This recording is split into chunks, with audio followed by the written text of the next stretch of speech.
Perlawanan Serikat Pekerja Jakarta International Container Terminal atau JCT terhadap Dirut Pelindo II untuk menyelamatkan aset bangsa.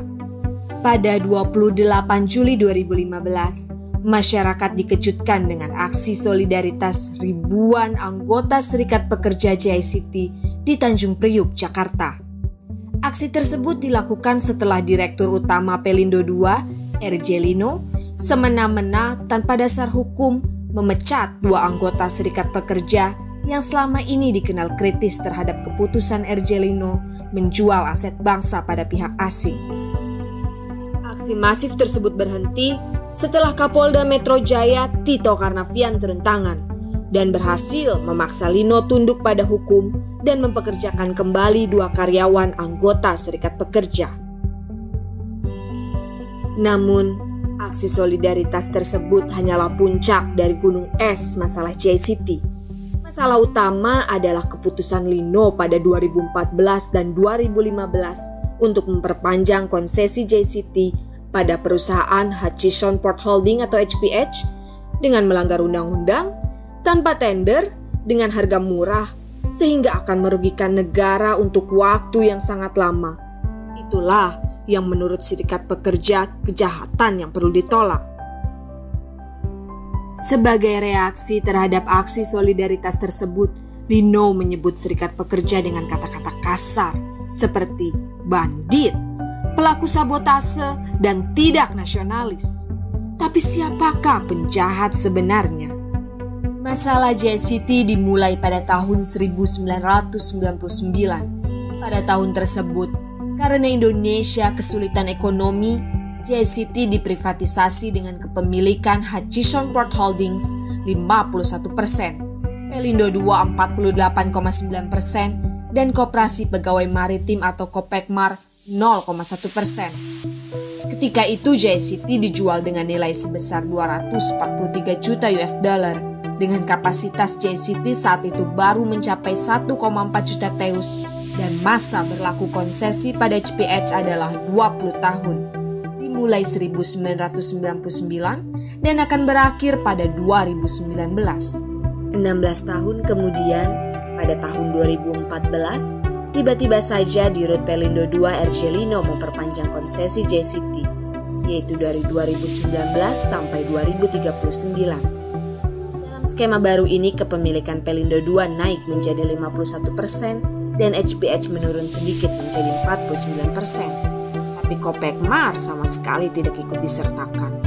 Nilai penjualan JCT ke HPH pun menurun menjadi hanya 200 juta US dollar, sehingga jauh lebih rendah dari tahun 1999 dengan selisih 43 juta US dollar. Padahal kapasitas volume justru meningkat 2 kali lipat menjadi 2,8 juta teus. Karena mencium ketidakberesan, Serikat Pekerja JCT segera melakukan aksi penolakan.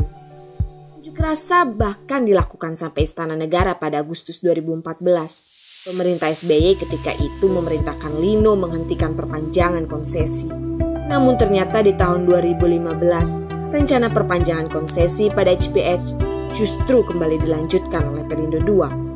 Seolah tidak belajar dari rendahnya nilai jual tahun 2014, nilai jual tahun 2015 hanya bertambah 15 juta US dollar menjadi 215 juta US dollar. Satu cacat mendasar dari keputusan Lino adalah ia melakukan perpanjangan konsesi secara sepihak, tanpa meminta persetujuan dan izin Menteri Perhubungan. Padahal Undang-Undang Nomor 17 Tahun 2008 Pasal 82 dan 344 tentang pelayaran menyebutkan bahwa otoritas yang memberikan konsesi adalah Menteri Perhubungan. Pertanyaan besar, mengapa Lino mengabaikan Menteri Perhubungan? Peringatan agar Lino meminta izin dahulu pada Menhub sudah dilakukan sejak 2014. Menhub saat itu, Evert Ernest Mangindaan misalnya, pernah mengirimkan surat yang meminta Dirut Pelindo II melibatkan Menteri Perhubungan dalam perpanjangan konsesi pada pihak ketiga. Lino juga sering berkilah bahwa ia sudah mendapat restu dari Menteri BUMN. Padahal Menteri BUMN Rini Sumarno tidak pernah menyatakan ia sudah mengizinkan perpanjangan konsesi. Menteri BUMN memang setuju dengan rencana perpanjangan konsesi. Namun melalui suratnya ia meminta Dirut Pelindo II agar memperhatikan surat Menhub. Menteri Perhubungan di era Jokowi Ignatius Jonan bahkan melalui suratnya dengan tegas menyatakan bahwa ia meminta agar perpanjangan konsesi JCT pada HPH tidak dilakukan demi potensi negara dan kemandirian nasional. Namun yang tidak setuju dengan keputusan Lino sebenarnya bukan hanya Serikat Pekerja JCT, tapi Dewan Komisaris Pelindo II sendiri pernah meminta agar ada negosiasi kembali dengan HPH untuk merevisi besaran upfront fee yang terlalu rendah. Ini terkait dengan jatuhnya harga jual JCT yang ditetapkan antara 1999 dan 2014 atau 2015, padahal kapasitas volumenya sudah meningkat. Direktur BPKP Bambang Utoyo juga pernah memberikan review yang menyatakan bahwa perpanjangan konsesi kepada HPH seharusnya dilakukan dengan cara tender terbuka. Dengan kata lain, seharusnya Lino tidak begitu saja memperpanjang konsesi JCT secara tidak transparan dan tanpa tender HPH. Ini dikuatkan pula oleh rekomendasi dari Oversight Committee yang beranggotakan Eri Riana, Faisal Basri, Chen Wei, Natalia Subagio, dan Fikri Assegaf, bahwa perpanjangan JCT sebaiknya ditender terbuka agar tercapai harga optimal atau best value dan pemanfaatan sebanyak-banyaknya untuk kepentingan nasional. Hasil verifikasi Financial Research Institute atau FRI, konsultan independen yang ditunjuk oleh Dewan Komisaris Pelindo II juga menyatakan, nilai JCT seharusnya 854 juta US dollar, sehingga Hutchison dengan 215 juta US dollar hanya berhak memiliki 25,2% saham, bukan 49%. Pertanyaannya, mengapa Lino menetapkan harga serendah itu? Karena itu ada banyak pertanyaan mengemuka. Mengapa Lino merasa harus buru-buru memperpanjang konsesi JCT ke HPH pada 2014 dan 2015, padahal masa berakhir konsesi baru pada 2019. Mengapa tidak transparan? Mengapa tanpa tender? Mengapa dengan nilai rendah? Dan yang terpenting, mengapa dengan cara melanggar undang-undang, yakini tanpa melalui Menteri Perhubungan? Padahal bila JCT dikelola oleh Indonesia, keuntungannya akan berlipat ganda. Lino tidak pernah memberi jawaban pada rangkaian pertanyaan itu. Bahkan di berbagai kesempatan ia justru memberi jawaban yang tidak sesuai dengan kenyataan. Seperti pada 24 Agustus 2015, Lino berkata pada media bahwa ia sudah berbicara dengan Menteri Perhubungan dan sudah dicapai kesepakatan. Padahal, ketika dikonfirmasi ke pihak Kementerian Perhubungan, diperoleh penjelasan bahwa Menteri Perhubungan belum pernah memberi persetujuan.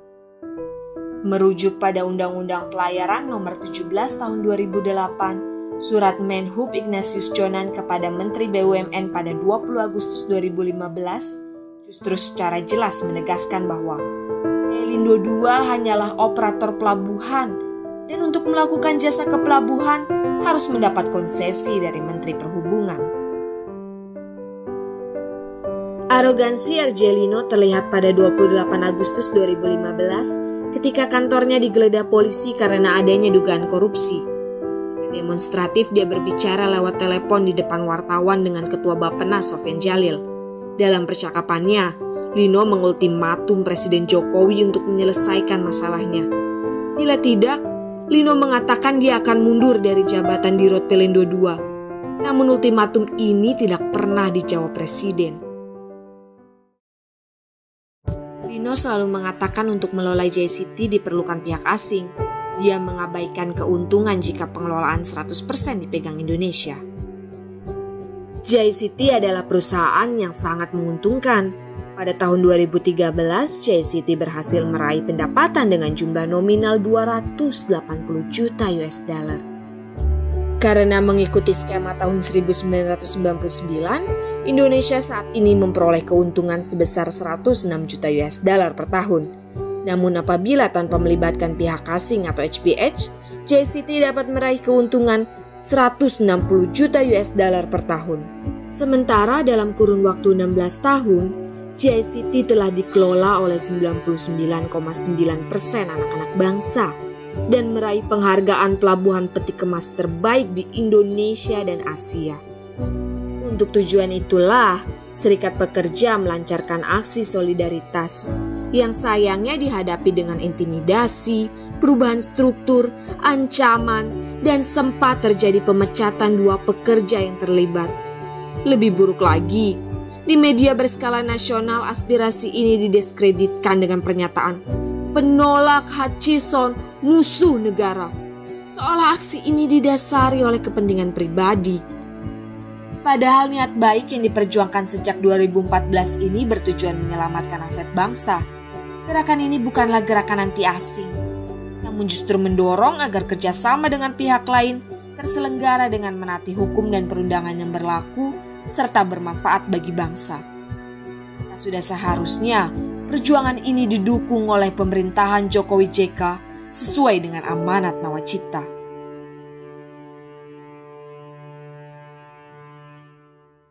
Dipersembahkan untuk bangsa Indonesia oleh Serikat Pekerja Jakarta International Container Terminal.